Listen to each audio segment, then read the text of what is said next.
안녕하세요. 주식으로 부자되기 도군TV입니다. 먼저 구독, 좋아요, 알람 설정해 주시고요. 제가 오늘 몸 상태가 좀 좋지 않아 목소리에 힘이 없을 수도 있으니 양해 부탁드립니다. 미국 목요일장은 최근에 말씀드린 바와 같이 변동성이 심한 장이었습니다. 미국의 실업 지표는 54년 만에 최저 수준을 나타내는 등 고용은 높은 상태에 계속 머물러 있는 모습을 유지했습니다.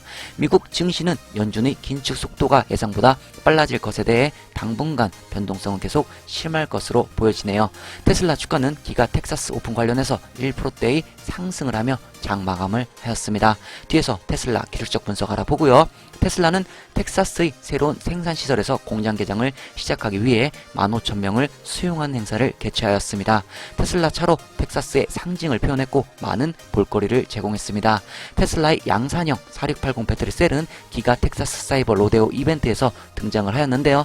사이버 로데오 공작 견학에 게시된 자료에 따르면 기가 텍사스는 테슬라의 4680 구조용 배터리팩을 전체 규모로 조립할 수 있는 모든 장비를 갖추고 있습니다. 텍사스 기가 팩토리에서 만든 새로운 4680 셀은 킬로와트 시당 비용을 낮춘다고 하네요.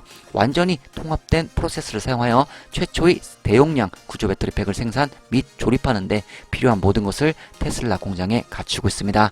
테슬라는 이미 4680 구조 배터리팩을 이 모델 Y 스탠다드 레인지에 장착을 했습니다. 테슬라는 일반적으로 최상위 모델로 생산을 시작합니다. 기가 텍사스의 경우 모델 Y 퍼포먼스가 될 것이고, 기가 texas가 롱 레인지 버전 대신 4680 셀로 모델 Y 스탠다드 레인지를 구축한 이유는 4680 셀 생산이 느리고 SR이 LR용 82kWh 대신 68kWh 배터리를 사용하기 때문이라고 합니다.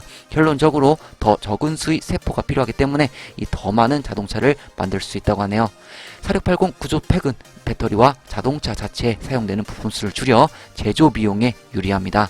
테슬라에 따르면 구조용 배터리 팩은 회사의 이전 공장에 비해 팩 제조 라인의 크기를 절반으로 줄입니다. 또한 기가 플래스는 앞뒤 모두 기가 캐스팅으로 찍혀서 나오며 속도가 더욱 빨라졌다고 합니다. 기가 플래스는 몇 초 만에 테슬라 차량의 차체를 주조할 수 있는 이탈리아 회사 IDRA에서 제조하고 있습니다. 사이버트럭 이야기를 해보자면 테슬라는 사이버트럭에 몇 가지 개선사항을 도입했습니다. 픽업에서 관찰된 변경사항 중 하나는 차량의 후면 유리에 있으며 이는 떨어지는 것으로 알려져 있습니다.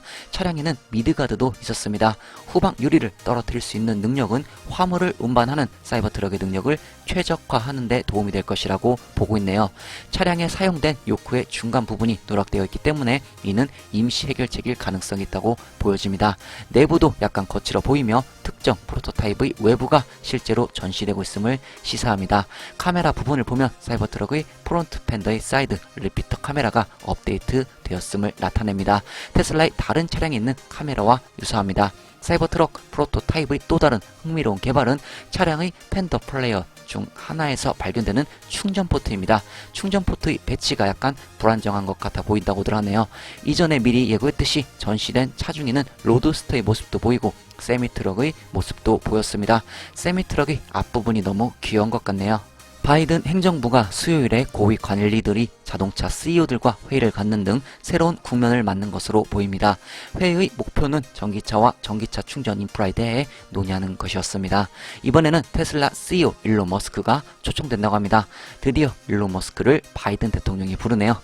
회의에서 논의된 것으로 알려진 주제 중에는 50만 개 충전기의 국가 네트워크를 만드는 방법에 대한 자금 조달이었습니다. 테슬라가 자체적으로 슈퍼차저 및 데스티네이션 차저 네트워크로 미국을 효과적으로 커버할 수 있기 때문에 머스크가 도울 수 있을 것으로 보입니다. 또한 루시드 모터스의 피터 롤린 CEO도 초대되었다고 하네요. 자, 그럼 목요일장 S&P 500 확인하면서 출발하겠습니다. 미국 목요일장 S&P 500 살펴보겠습니다. 테슬라 플러스 1.10% 상승하며 마무리가 되었고요. 아마존은 0.6%대, 구글은 0.5%대 하락을 하였습니다. 페이스북은 0.16% 소폭 하락하며 보합 수준을 유지하였습니다. 마이크로소프트는 0.62% 상승했고 애플도 0.18% 소폭 상승하며 보합 수준을 유지를 하였습니다. 엔비디아는 0.81% 하락을 하였습니다. 2022년 4월 7일 목요일장 테슬라 보시겠습니다. 1057불 플러스 1.10% 상승하며 마감했고요. 시작은 1052불 시작했으며 최고 1076불까지 올라갔습니다. 그리고 최저 1021불까지 하락을 하였습니다. 3대 지수 확인해 보겠습니다. 나스닥 플러스 0.06% 소폭 상승하며 거의 보합 수준으로 마무리가 되었고요. S&P 500은 플러스 0.50% 상승을 하였습니다. 다우도 플러스 0.35% 지수 상승을 하였습니다. 캔들 보시겠습니다. 밑꼬리 윗꼬리가 달린 밑꼬리가 조금 더 긴 양봉 캔들이 나왔습니다. 거래량은 줄어야 좋고요. 수치 확인해 보면 RSI 58.70 50대를 유지하고 있는 모습이 보여지고 있습니다. 매트는 여전히 EMA 위에 있지만 지금 EMA 거의 밑으로 지금 하향 돌파가 될 수 있는 그런 부분이 보이기 때문에 앞으로 조금 주시할 필요가 있습니다. 만약에 EMA 밑으로 하향 돌파가 될 시 주가 조금 큰 볼륨 하락 나올 확률도 있으니 이 점도 참고하시면 좋을 듯 싶습니다. 자, 머니플로 역시 계속 평행을 유지하는 모습이 보여지고 있네요. 단기 지지선 살펴보면 1035불 그 밑으로는 1011불이 되겠습니다. 자, 위로는 단기 저항선 1100불이 되겠습니다. 매물대가 보여지는 테슬라 일봉 차트입니다. 자, 일봉 보시면 지금 밑꼬리가 조금 더 긴 양봉 캔들이 이렇게 나왔고요. 자, 1%대 상승을 하며 마감을 한 모습이 나왔습니다. 자, 어제 영상에서 자, 요 선 라인 기준으로 자, 위쪽으로 들어갈지 아래쪽으로 들어갈지 주시하셔서 보시면 좋을 것 같다고 말씀을 드렸었죠. 자, 정확히 선 라인에 걸쳐서 마무리가 된 모습이 보여지고 있습니다. 자, 이제 위쪽으로 올라가서 자, 이쪽 부분에서 주가의 흐름이 움직일지 자, 이쪽 부분에서 움직일지 자, 이 부분을 계속해서 주시하시면 좋을 듯 싶고요. 지금 EMA 라인은 계속 정배열로 유지를 잘하고 있으며 큰 문제는 보이지 않고 있습니다. 자, PNF 차트를 살펴보면 계속해서 자, 요 부분 제가 말씀드렸던 요 부분 계속해서 지금 볼륨 하락 자, 눌림목이라고 말씀을 드렸었죠. 자, 눌림목이 진행되고 있는 부분이다. 이렇게 이해를 하시면 좋을 듯 싶고요. 저 요 밑에 1000불 라인까지는 여유가 아직 있습니다. 자, 그리고 파동을 보시면 자, 밑쪽으로 지금 파동은 완전 꼬꾸라진 파동이 나온 후 다시 앞쪽을 이렇게 고개를 드는 모습이 보여지고 있습니다. 자, 이후 아까 말씀드린 바와 같이 자, 이쪽 라인에서 이쪽 구간에서 움직일지 아니면 이쪽 구간에서 움직일지 요 선 보이시죠? 자, 선 사이에 지금 어느 쪽에서 흐름이 진행될지가 조금 중요 포인트가 될 것 같고요. 현재 일봉의 투심은 50을 가리키고 있습니다. 매물대가 보여지는 테슬라 60분봉 차트입니다. 자, 60분봉 보시면 자, 이때 755불 때부터 볼게요. 자, 계속해서 지금 저점을 잘 깨지 않고 올라가던 중에 자, 이쪽부터 지금 눌림목이 발생을 시작이 되었죠. 자, 그래서 지금 한번 저점이 깨지고 자, 이번 밑에도 저점이 살짝 지금 무너질까 말까 딱 지금 커트라인 쪽에 와 있다. 자, 이렇게 보시면 좋을 듯 싶습니다.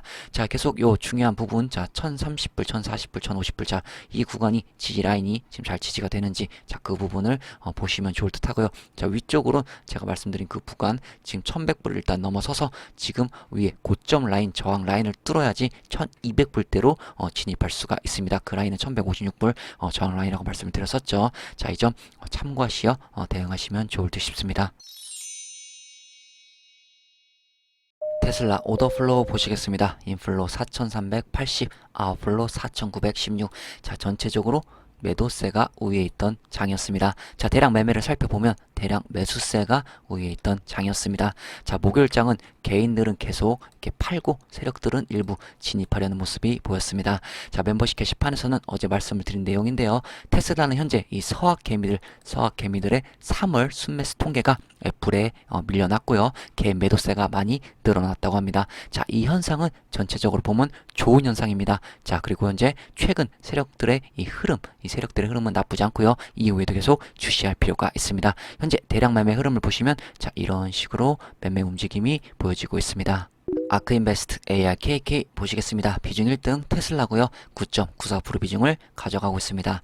2022년 4월 6일 테슬라 비중 9.88%에서 2022년 4월 7일 테슬라 비중 9.94%로 비중이 또 소폭 확장된 모습이 보여지고 있습니다. 나스닥 일봉 체크해 보겠습니다. 자, 나스닥 일봉 현재 여기 바닥을 찍고 위쪽으로 올라가던 중에 지금 테슬라 비슷한 흐름을 보이고 있죠. 같은 눌림목이 나오고 있고요. 자, 기준은 계속해서 밑으로는 13,500 그 지수를 보시면 되고요. 위쪽으로는 1,500 지수를 보시면 된다고 말씀을 드렸었습니다. 자, EMA 5 라인을 한번 보시죠. 자, 보시면 지금 EMA 5 라인이 자, 저항을 완전히 벗어나 버렸습니다. 저항을 받고 밑으로 고개를 EMA 5 라인이 내려 땅 쪽을 보면서 지금 EMA 60과 터치되는 부분이 보여지고 있습니다. 제가 어제 영상에서 말씀을 드렸죠. EMA 60은 일단 현 상황에서 무시를 하고 EMA 20 라인을 보시면 좋을 것 같다, 이렇게 말씀을 드렸었습니다. 자, EMA5가 EMA 20 라인을 터치를 하고 반등을 할지, 아니면 이 밑으로 하향 돌파를 할지, 자, 이 부분을 좀 주시하셔서 보시면 좋을 듯 하고요. 만약에 터치하고 반등이 나오면 또 한 번 더 강한 리바운딩이 나올 수도 있고, 만약에 하향 돌파가 된다고 하면은 조금 더 강한 지수 볼륨 하락이 나올 수 있습니다. 자, 이 점도 참고하셔서 대응하시면 좋을 듯 싶습니다. 마무리하겠습니다. 테슬라는 중국에서 12만 대 이상의 차량에 대한 리콜로 인해 세계 최대 전기차 시장인 중국에서 다시 헤드라인에 올랐지만 무선 소프트웨어 업데이트로 수정 가능한 문제라고 합니다. 테슬라는 리어모터 인버터 결함으로 중국에서 127,785대의 모델 3에 대한 대규모 리콜을 발표했습니다. 국가시장 규제관리국 사이트에 따르면 리콜은 리어모터 인버터의 전력, 반도체 구성 요소의 약간의 제조 차이 때문이라고 하네요. 차가 주차되어 있는 동안 인버터가 고장나면 시동할 수 없습니다. 차량 이동 중 고장이 발생하면 차량의 구동력이 상실됩니다. 테슬라는 후면 인버터를 더 잘 모니터링하기 위해 무선 업데이트를 제공하고 있습니다. 테슬라는 결함이 있는 소유자를 위해 리어 모터를 무료로 교체합니다. 최근 테슬라는 많은 리콜을 진행해야 했지만 대부분은 간단한 무선 소프트웨어 업데이트로 해결되는 사소한 문제였습니다. 사우스 차이나 모닝 포스트는 중국 국가시장 규제 총국이 중국에서 127,785대의 모델 3에 영향을 미치는 리콜을 발표했다고 보도했는데요. 이는 테슬라가 상하이 기가팩토리가 바이러스 봉쇄령으로 10일 넘게 문을 닫아 중국에서 위태로운 상황에 처한 가운데 나온 것입니다. 테슬라의 무선 소프트웨어로 수정 가능한 문제는 리콜이란 표현이 옳지 않다고 여러 번 말씀드린 바 있습니다. 현재 기가 상하이의 무기한 공장 가동 중지 영향에 테슬라 2분기는 엄청난 악영향이 갈 것으로 예상합니다. 2분기는 애널리스트 컨센서스 추정치보다도 적게 나올 수 있을 듯합니다. 그러면 주가에도 큰 타격이 갈 것으로 생각되네요. 팩트는 회사 내적의 문제가 아닌 외적의 문제라는 것입니다. 그럼 당연히 시간이 지나면서 해결이 가능한 문제이니 테슬라 장기 투자자분들은 오히려 이 기회를 살려 주가가 하락을 한다면 추가 매수를 하면서 비중을 늘리시는 좋은 기회가 되지 않을까 생각합니다. 물론 앞으로 주식 스플링 관련 등 여러 호재들도 있습니다. 이 호재들이 어느 정도 주가 방어를 하는지가 관건일 듯 싶네요. 주가 방어가 잘 된다면 생각보다 많은 하락은 나오지 않을 수도 있습니다.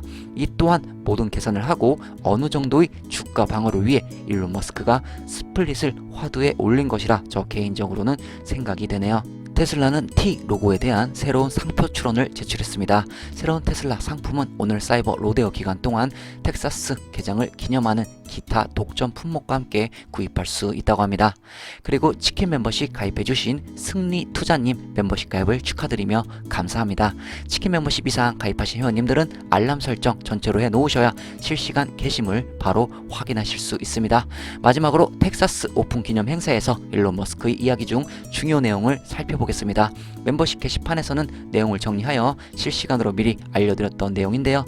테슬라의 FSD가 앞으로 10배는 더 안전할 것이며 전 세계가 놀랄 것이라고 합니다. 테슬라는 차를 쉽게 만들 수 있으며 앞으로 엄청난 생산을 할 것이고 일론은 사이버 트럭을 기대하고 있으며 대단하고 굉장할 것이라고 말하였습니다. 텍사스 공장의 크기가 크다고 강조하며 앞으로 가장 큰 배터리 공장이 될 것이고 모델 Y는 50만 대 생산 예정이며 사이버 트럭은 내년에 사이버 트럭과 세미 트럭 모두 출시 가능하다고 하네요. 테슬라의 차량은 가격이 더 싸지면서 충격을 줄여주어 더 안전한 차가 될 것이며 테슬라는 멈추지 않고 계속 성장할 것이라고 밝혔습니다. 재생 가능 에너지로 변화하려면 생산을 빠르게 해야 한다 강조하고 현재의 계획은 많은 대량 생산 이후 로보택시로 전환할 계획이라고 말을 하였습니다. 다음 해가 더 기대가 되는 회사가 바로 테슬라입니다. 올해보다 내년이 또 엄청 기대가 되네요. 투자할 때 올해보다 내년이 더 기대가 되는 회사에 투자를 해야 주가가 장기적 우상향할 확률이 높습니다. 테슬라는 항상 이벤트가 끝나고 확률적으로 주가가 좋지 못하였는데요. 이번에는 어떤 흐름이 나올지 궁금하네요. 단기적 흐름은 그게 중요하지 않습니다. 장기적으로 회사가 성장을 잘하고 있는지 주가가 우상향 되는지가 가장 중요합니다. 도군TV였습니다. 구독, 좋아요, 알람 설정 해주시고 오늘 하루도 행복하세요.